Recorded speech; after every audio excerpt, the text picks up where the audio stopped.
You know, every few months, it feels like a few books get a new form of hype, but what does that even mean? And even with that, how do we know what books are or aren't worth the hype? Don't worry, that's what this video is for. What is going on? I have to be on punk. Unfortunately, I would not be letting that go. I found my dog. It's the best sandwich I've ever had. That just looks like I'm gesturing my boob. No, I'll freak out. I will literally freak out on this installment of did I finish this book or did it finish me? Before we get into any of the reading in today's video, I want to say a huge thank you to Amazon and Kindle for sponsoring this portion of today's video. This is my most used Kindle to date. I feel like one of the most asked bookish questions that I get is about my Kindle and which one I recommend, and I could not recommend the Kindle Colorsoft Signature Edition anymore. State the obvious, the Kindle Colorsoft Signature Edition is full of color. As you guys can see, this is resting just on the loading screen. Literally, even just with it resting, you are seeing the full color cover of your favorite books. You don't miss out on that even while you're scrolling through the library, scrolling past different books that you are browsing to read. You can see the effect of the books in full color. Honestly, that's something that makes such a huge difference. I love color. I love everything about color. If you guys know me, you would know that. And so I cannot attest enough to how much I just absolutely am in love with the fact that I don't have to sacrifice color when it comes to my Kindle. Another thing that I am very specific about are my annotations and my highlights. I am somebody that assigns different colors for different feelings and different things,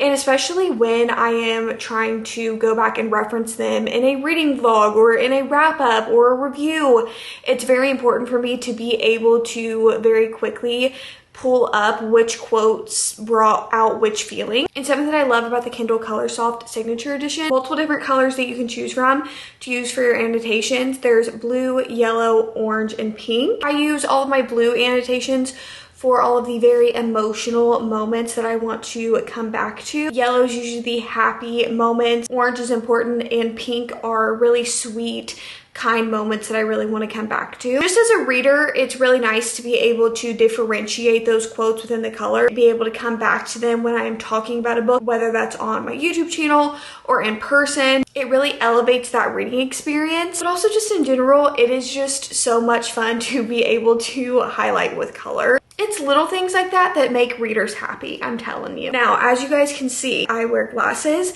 and there are little things in the details of the Kindle Colorsoft Signature Edition that just really elevate the reading experience. There is a little bit of texture on the page to make it appear as if it is a physical book page, and it makes it easier on my eyes when I'm reading, especially at night, which I do a lot of. I do a lot of reading in bed and a lot of it at night. So little details like this really tell me how much it is speaking to the reader and listening to them and really just elevating that experience. I'm able to focus on the letters on the page even more. It really just draws them out for me and doesn't strain my eyes as much, which I just really appreciate. You guys are going to see me read on the Kindle Colorsoft Signature Edition for the whole entire video, but even if you go back to any of my reading vlogs, you will see me reading on this. I feel like it just truly attests to how much I truly love this. I love the Kindle Colorsoft Signature Edition so much. You guys need to go check one out for yourself. I'm going to have everything linked down below for you guys. I literally keep this thing on me at all times. If I'm going anywhere, it's in my purse, it's in my bag, it's everywhere. It goes from room to room with me. So go check it out for yourself, and thank you again to Amazon and Kindle for sponsoring this portion of today's video. Reading books with any type of hype around them is kind of scary, but today I am reading 3 hyped new releases, and we're joined by my dog Charlie. Hello. There are actually 3 anticipated books for me, so I'm pretty excited for this video. I'm going to now unveil the 3 books that we'll be reading to you guys. We have The Love Haters by Catherine Center, My Friends by Frederick Bachman, and finally Atmosphere by Taylor Jenkins Reid. 2 of these authors are some of my favorite authors, and then Catherine Center, I really enjoy her book. I feel like we have a high probability of liking these books. Let's see if the hype for these new releases match up with the book. First things first, I'm starting off with The Love Haters by Catherine Center. I have read quite a few of Catherine Center's books. They kind of give rom-com, kind of give fiction, and I've already read a little bit of this one. I'm about 10% through this one right now. What it seems like our plot that we're working with is our FMC makes these like documentary for this company, and basically she like jumps on the opportunity to go make this documentary for this guy that is in, I think it's the Navy, to like do a almost recruitment style video, but she also does like her own style of content on the side of these like day in the life videos of these heroes that she likes to highlight. She agrees to go do this project. It's actually a very big opportunity for her. They're going to, I think it's Key West, Florida, and basically something has happened in her life. She no longer believes in love. You assume that you're kind of going to go down this story. There's this guy that she is doing a little project on while she's in Key West for her own personal like day in the life style type videos that she does. Me and Catherine Center books always have a little bit of an interesting dynamic because my two favorite books that I read from her is The Bodyguard and Rom-Commers. I really liked. Now all of the other books that I've read from her, I'm pretty indifferent about. The FMC is always like, I don't know, I feel like I can never truly connect to them, and the only times that I've been able to is in The Bodyguard and in the Rom-Commer. I also just really liked the plot of those books. I feel like I could really enjoy the plot of this one. We've kind of just got a little bit of our main character's backstory for you to kind of understand a little bit of why the way she is how she is, and a little bit of what's happened to her to kind of give some context obviously to the whole entire situation. But I'm literally like 10% through the book, so there's not much to report back on. I said this in one of my last reading vlogs, but when you have read a specific author a few times, I feel like authors have this specific voice to their writing. I feel like it's always a good sign if you pick up an author and they have like the same type of voice, as in like you pick up the book and you can tell that it is by them. This one is very much still giving Catherine Center. Continuing on with the Love Haters, we're gonna see if this has that Catherine Center quirky, you know, style vibe that she. Okay, I feel like these are where the true first impressions start. I'm about 25% through the book. I don't know if it's just because I love the very like touristy parts of Florida, and I have went to them quite a few times myself. There's just a nostalgic air around them for me, but as soon as we touch down in Key West, I really have been enjoying the story. I feel like Catherine Center's writing is always very quirky, like within even just like people, places, things, everything. There's always like little quirks, like fun things about them. As soon as we enter Key West and we meet like Aunt Rue, it is literally just such an enjoyable time. Aunt Rue is just a delight. She basically lives in this like beach cottage like town. Like if you've ever been into a neighborhood in Florida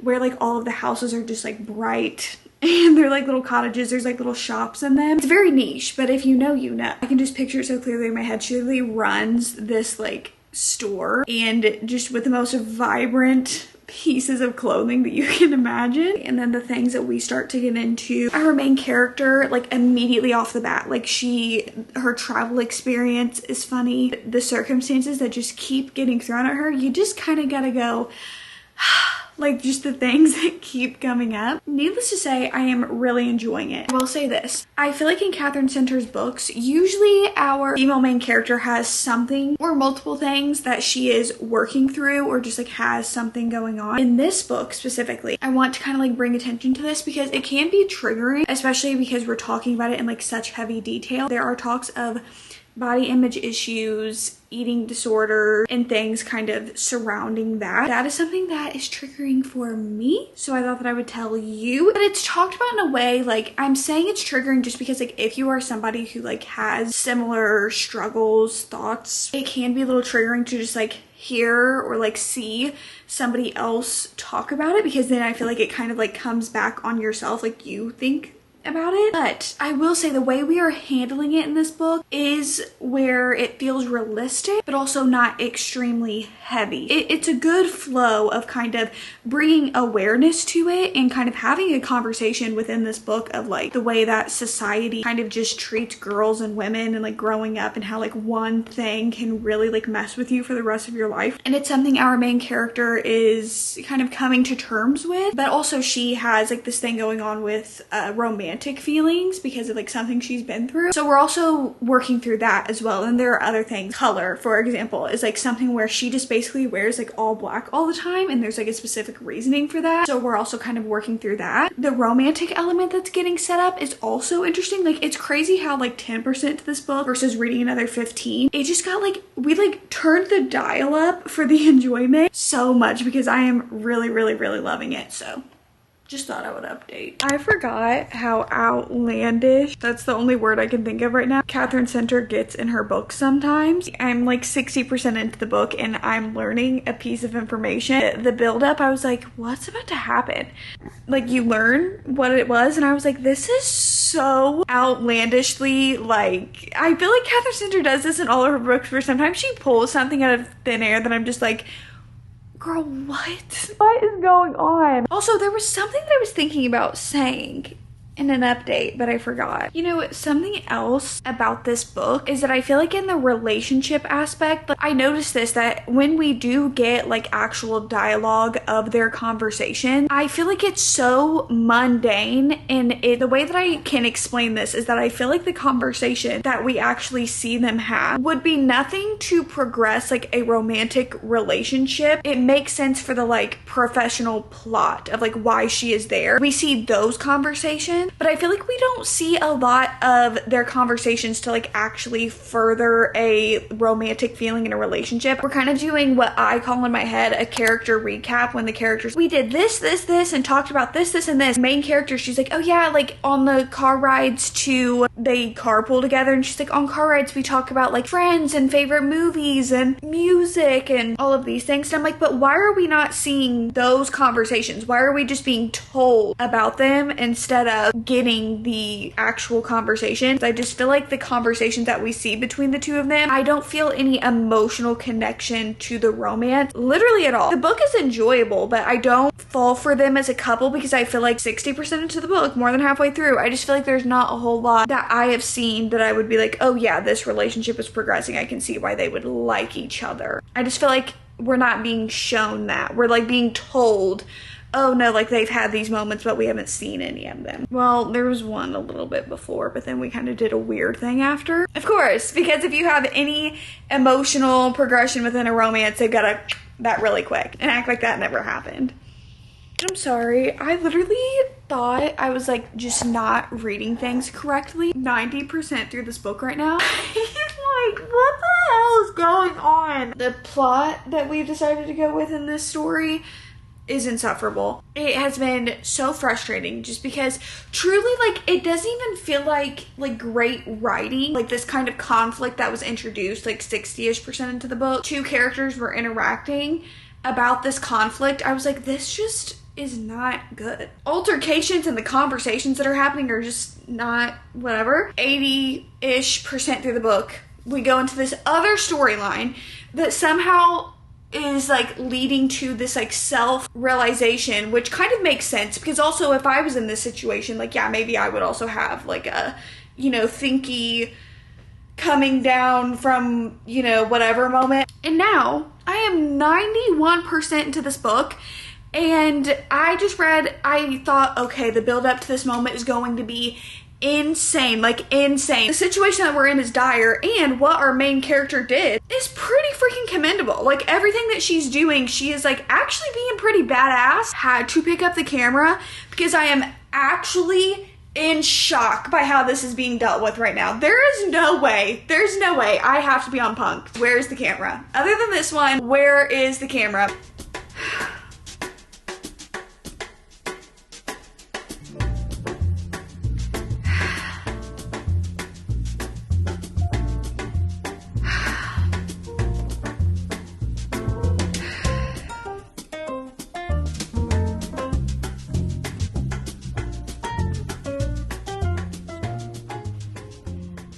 I am so confused. We didn't even explain like why the attitude was the way it was. I am so confused. So he just acted like that and then shows back up and is like, hey.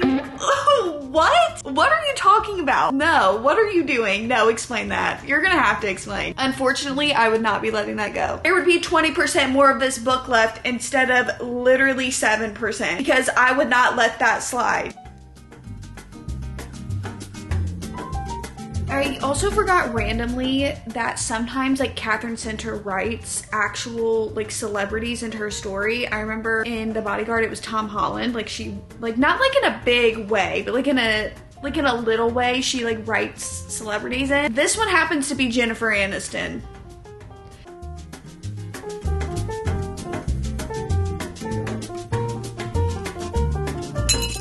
October. Hi. I realized that I did not do a full in detail sit down talk about The Love Haters by Catherine Center. Y'all, I don't know. I feel like I try to explain the vibe that I feel like I get from Catherine Center's book. The vibe is more fiction. There's definitely romantic elements in her books. A lot of her books, actually, she kind of does that balance. It differentiates from book to book. Basically, she has the fiction and then the romance. The Love Haters. On Fable, I gave it a 3 stars. On Goodreads, I didn't rate it, but Fable, it's just hard for me not to rate something because I love like going back and forth like this. I really don't know. I feel like I'm in between a 2.5 to a 3 star. Here's my thing. I did not feel connected to the romantic element of this story, literally at all. They did not even feel like there was any ounce of like romantic inclination coming from either one of them. Something that Catherine Center loves to do is to throw in these big plot twists that are so crazy. Like you would not see them coming. I remember The Bodyguard. I was like, what the hell's going on? She does that in quite a lot of her books and I never see it coming. Basically, there were just a few things that started getting thrown into the story that I was like, okay, this guy kind of sucks. Like I kind of don't really like this guy and I'm confused. So that's why it really can't be above a 3 stars for me because at the end of the day, it is a romance. And if you are not connected and don't really care about the romance, then I feel like, you know, this book was so fun. And I did enjoy our main character, her storyline and kind of things like these self-realization moments that she has, as dramatic as they are. I'm telling you, things get wild. I enjoyed that. I enjoyed that a big part of the book was just really her coming to terms with different things about herself and finding self-love and kind of putting herself above, healing from certain things that happened to her. I feel like that was a really good plot. I also really liked some of the side characters. She goes and while she's in Key West, she's staying at this like almost like resort type of like all-inclusive, and imagine it being like a little neighborhood beach town, but it's also giving Golden Girls. She's basically living with what feels like, if you've ever watched Golden Girls, which if you haven't, you are missing out. And I really liked that. I liked the setting of the story too. That part of the book was fun, but then it's like you go to the romantic element and then there was just a lot of things that started getting thrown in towards the last like 30-40% of the book that was just outlandish and crazy in a way that just kind of threw off the whole entire story. Those are my thoughts on The Love Haters.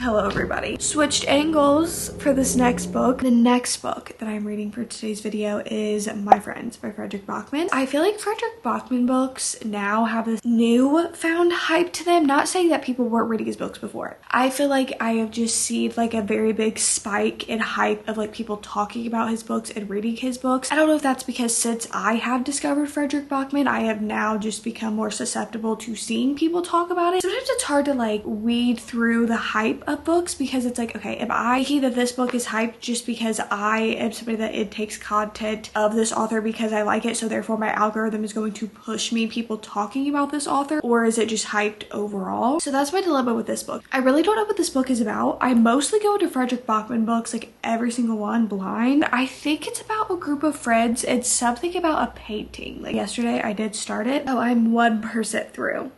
I will say, very first impressions. It has Fredrik Backman's voice to it. Sometimes Fredrik Backman plays around with the style of writing. If you've read A Man Called Ove, Anxious People, and Beartown, I feel like all 3 of them are just so vastly different in the writing style, but they all 3 still have the distinct voice of Fredrik Backman that you could tell he is the one writing it, but he just kind of takes different approaches when he's writing books. Like, he messes around with point of view, but it all stays like very true to his writing voice. We still have that in this book. I would almost, like, in a weird way, I would categorize his writing as like whimsical feeling. So I am excited to get into this one. This was one of my most anticipated releases of 2025. I think it's one of the 25 books that I wanted to read in 2025. Let's see if it lives up to the hype that I have built up in my brain. Where's my dog? She'll come back when she wants to. That's how this works here. Update time. I just realized that I have not been recording B-roll footage, and that's like just such a YouTuber thing of me to notice. But then I get in my head and I'm like, oh, is everybody gonna hate this video because there's no B-roll and it's just a bunch of clips of me talking? I don't know. If you guys hate this video, I'll insert more B-roll next time. Anyway, I am still reading My Friends by Fredrik Backman. I am currently 26% through this book, and I am making dinner. Thoughts on My Friends so far. I was a little conflicted at first, honestly, because if I'm going to be completely transparent with you guys, it's like my third day of trying to get into the book. I finally made a breakthrough today, and I got past 4% because before that, I was not getting past 4%. I found my dog. Hold on, I need to boil water. Sorry guys, I am making dinner. I'm double tasking. What do I do? 6 cups of water. Okay. 2, 4, 6. I'm gonna put this on the stove to boil. Now that all of these matters are taken care of, My Friends by Fredrik Backman. Took me a little bit to get through, but now I am about 26% into the book right now. Here's what I will say. Fredrik Backman, he's just such an interesting author and writer. And I told you guys that he kind of plays with perspective, but also the way in which he writes, like the structure of his writing is something that I would say if you've never read before, it does take a second to get used to because he does kind of jump around a lot and you just kind of get into the flow of understanding that that's just something that he does. I do have a little bit more of a time kind of grasping the back and forth nature in which Fredrik Backman writes. He will kind of be writing about something and it's never truly in a perspective. You understand what character you're coming from. However, it's not a normal point of view. If you have never read a Fredrik Backman book, I feel like I'm trying my best to explain to you guys how it kind of feels when reading it, but I could be doing a very poor job. If so, I am sorry. This is literally my job. This is what I do. I wish I was better at it. With all of that being said, I'm really enjoying so far. It took me a little bit, but we're here. I want to read you a few quotes. Fredrik Backman just has this way of being able to write these quotes that encapsulate such niche things that I feel like is such a universal experience to everybody. And in this one, a huge theme is friendship and love and friendship. Like, it's like a sandwich. It's like friendship, love, more friendship. It's the best sandwich I've ever had. His quotes just kind of hit you like right here, whether that's in a sad, longing, nostalgic, loving, happy way. He's able to, again, encapsulate these feelings, and I've said this so many times throughout so many different reading vlogs, but I love when an author is able to put my thoughts into words in ways that I've never been able to. So I'll read you a few quotes because I've literally already highlighted so many of them. And as you guys can tell, again, I'm color coding because that's just the way that speaks to my brain. I'm very close to the stove. I just realized, where's my dog? She's laying on the floor. It's just weird that she's not laying on the floor right next to me because she's literally just like right here. Like metaphorically, but also sometimes physically. This one I highlighted because I really do feel like it captures that feeling of summers whenever you were younger, especially with friends. They had one summer on that pier 25 years ago, which felt like it was going to last forever because that's how all summers must feel when you're about to turn 15. That's the age when friendship is like joining the mafia. You can't leave it, you know too much. Or just this simple quote that, again, captures friendship and like a relationship period with somebody that says they knew each other without words and sometimes that was unbearable. Oh my god, I can't read you guys one of my favorite quotes because it just is a little spoilery, but it's genuinely going to make me...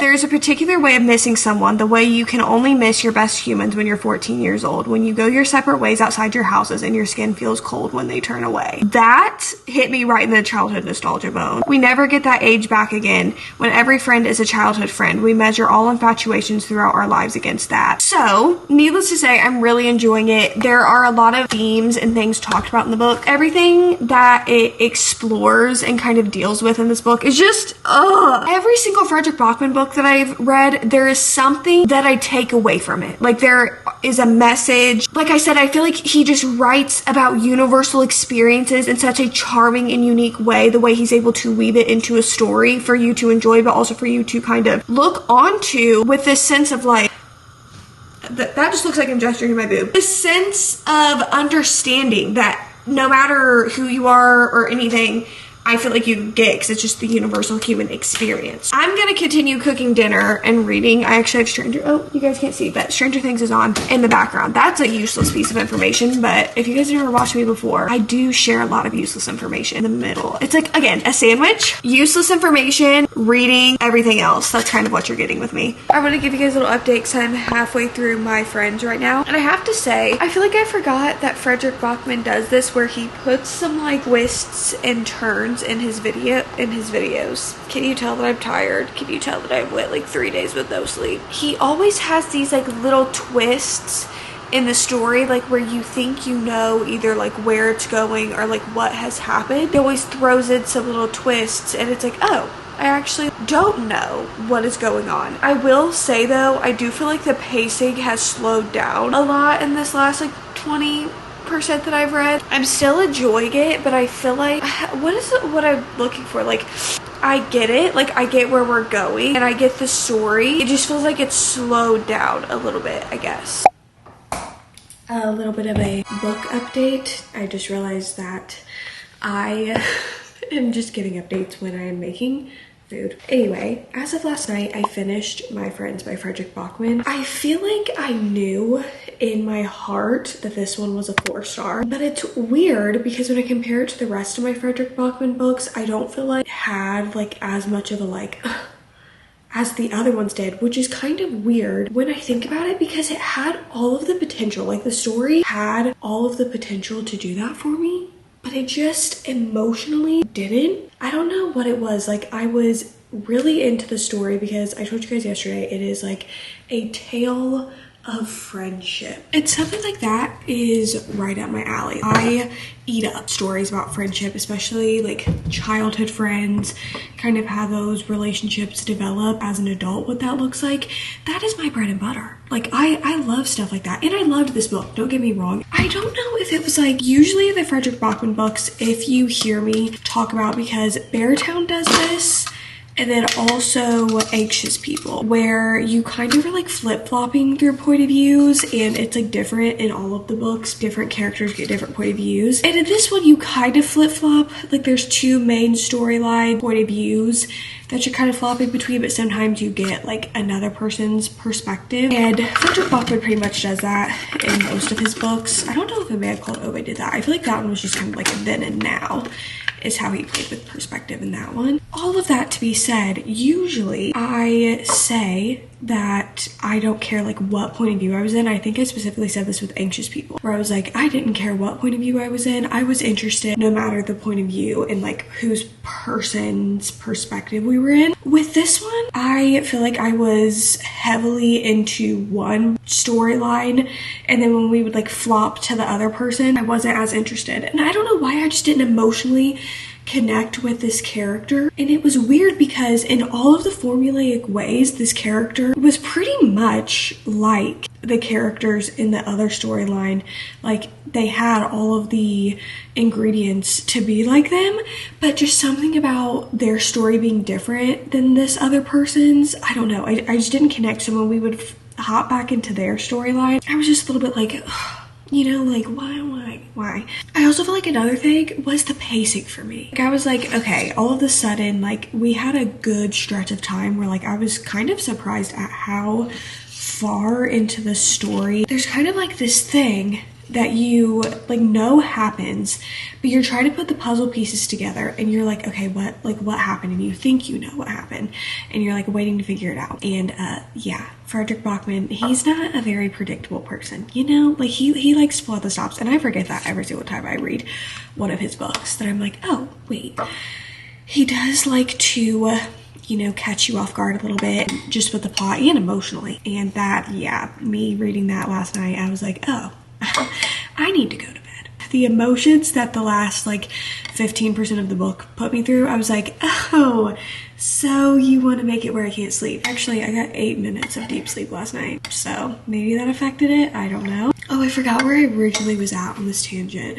That's unfortunate. Anyway, I really did like the story and the aspects of friendship. First of all, like the quotes on friendship, it says, friendship is special when you're a teenager. You can feel in your skin when there's something wrong. It's strange the things you remember from your childhood, but perhaps what you forget is even stranger. When you think about summers growing up, it feels like the sun was always shining. There's never any wind or rain in nostalgia. Also, just this one hit me hard, especially after you've read like the whole entire book.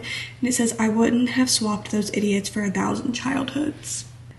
Childhood nostalgia is like a theme in books that should be deeply explored because the way that it emotionally destroys me is a little concerning. With all of that being said, 4 stars. I really enjoyed it, and I'm very happy that I read it. It's definitely one of my faves of the year so far.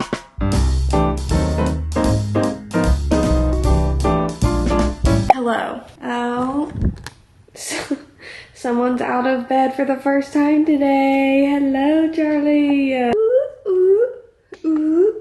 While I make an iced coffee, I figured we would talk about the 3rd and final book that I'm reading in today's video, which is Atmosphere by Taylor Jenkins Reid. Here's the thing. Taylor Jenkins Reid, I feel like from now on, every new release of hers will have some sort of hype. And where she really solidified that spot for herself was with The 7 Husbands of Evelyn Hugo and Daisy Jones and the Six. In my opinion, that is what kind of solidified her spot as a to look out for author. I just have to say that I have really enjoyed Taylor Jenkins Reid for years now, and I would honestly, I feel like I don't say this enough, but I would honestly put her up there as one of my favorite authors. I really enjoy the stories that she writes, and I feel like her backlist is really unappreciated, or in this case for this video, underhyped. I say that because I feel like a lot of people don't really talk about her backlist, and I just feel like she has a talent for writing these stories with characters and plots that have depth to them and that are very entertaining. Obviously, my favorite Taylor Jenkins Reid book, and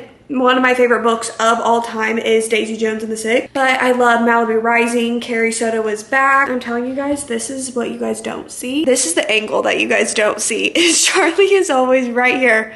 This is what's happening. Anyway, I feel like I've been on the lookout for Taylor Jenkins Reid's new releases. And before she even announced Atmosphere, I spent a good like 3-ish months where I brought up multiple times. I was like, when is Taylor Jenkins Reid going to announce a new book? Because I feel like I need it. It's literally June and I'm sitting outside in sweatpants and a sweatshirt. I do have to be honest with you guys because we're honest with each other here. I did already start Atmosphere and I am over 30% through it. I started it this morning and I just have not been able to put it down. Taylor Jenkins Reid does it again. The reason I'm comparing the two of these is that with Carrie Soto is back, you are following a tennis player. The book involves a lot of tennis. It's just kind of, it talks about tennis lingo, terms, kind of the way that the game of tennis works. With this one, our main character Joan, she is an astronaut, and so there's a lot of like, you know, lingo and like different kind of backstory things surrounding, you know, like NASA, being an astronaut, space, constellations, like all of those different things. Even when she is writing about a very niche subject like this, she is able to make it obtainable to readers, because personally, me, I have absolutely zero knowledge on anything outer space. It doesn't feel like you're reading a textbook or like the author's like jumping on the page and being like, hey, by the way, I know you know nothing about this. Here's some information that feels unnatural within the paragraph. You know what I mean? Where it's like you're reading and then all of a sudden it feels like you're reading a textbook for like a few paragraphs to give you context. She's able to weave in information in a very natural way where, one, it feels like you already know the information, like she's kind of talking to you as if you already know this information. That's nice, because sometimes like when you go into a story like this, it can be maybe like a, I don't know, like a put off. Well, I don't really know. Like if it's all about astronauts and space and stuff, like I don't really know.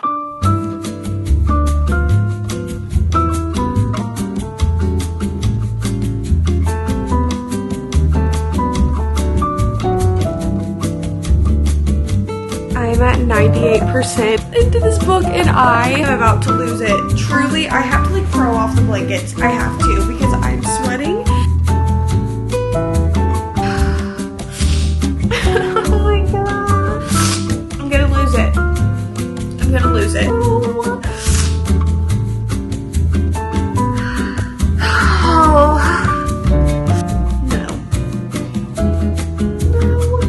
No, I'll freak out. I will literally freak out. No, I will lose it. I will lose it. Oh my god. It's over? Wait, how can it be over? That's almost more devastating. What do you mean? Oh.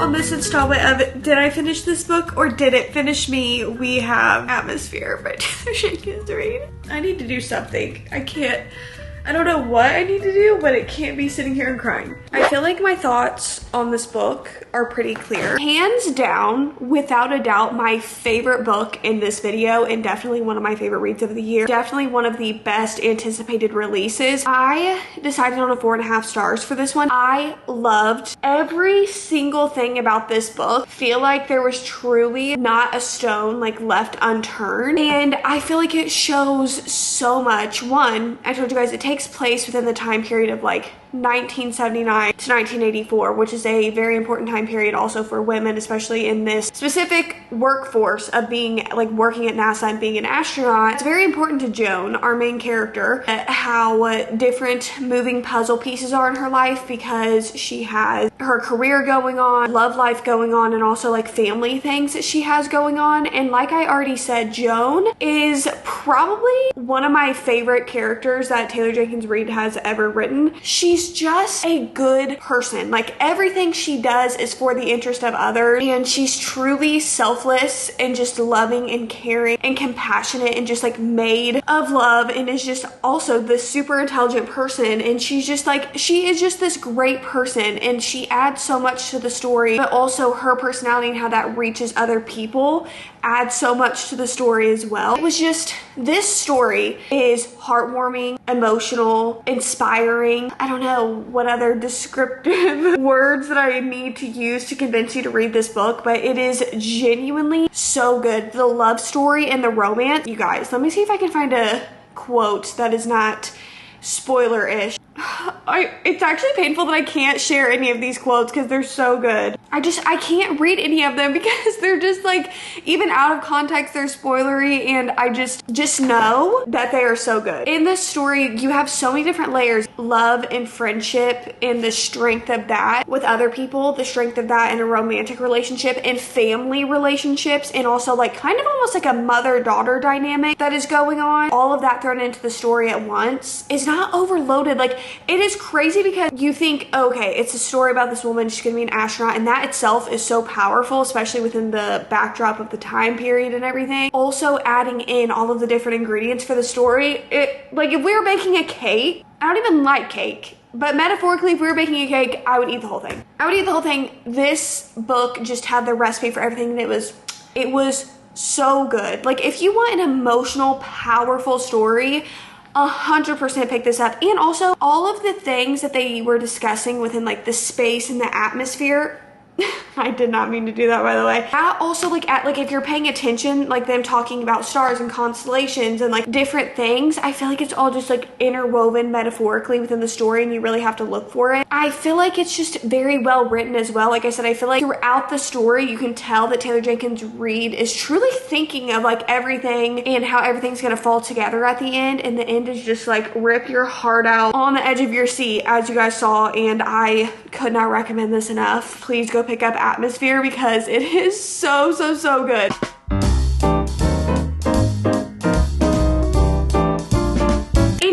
conclusion, I read 3 different books in today's video to test out the different levels of hype that I was kind of seeing within my book taste in the book world. So we read The Love Hater, My Friends, and Atmosphere. Hype is such a hard thing to tackle because I feel like, again, kind of how I talked about with Taylor Jenkins Reid, sometimes just when either one or a few books by an author are very popularized, it then puts them in the spotlight for like any new release that they will come out with. So then even kind of without people even necessarily talking about it, it gives a new book a sense of hype around it because the author itself is a hyped up author. And here's the thing, at the end of the day, this is a fun video concept, but really the concept of hype is kind of hard because reading is so subjective. I know some people hate that saying because it feels like just like an escape route to just kind of, I don't know actually why some people don't like it. Nah, we don't need to get into it. But it truly is, because I can pick up Atmosphere and absolutely love it, and you can pick it up and absolutely not connect to it at all. It just depends on the different type of person and the different type of reader that you are. But in my opinion, I would say 2 out of our 3 books are definitely worth the hype and the conversation that you would see revolving around it. But what I do hope is that you guys enjoyed today's video. If you guys did, you guys know what to do. Like, comment, subscribe, all that YouTube stuff you guys know how to do. And again, you guys saw me read on my Kindle Colorsoft throughout this whole entire thing. Absolutely recommend. Go check out, grab my Kindle Colorsoft. I would absolutely recommend. It's my favorite Kindle ever. And I love you guys so much. I appreciate you guys. Go read a good book today. Okay, I'll see you when I see ya.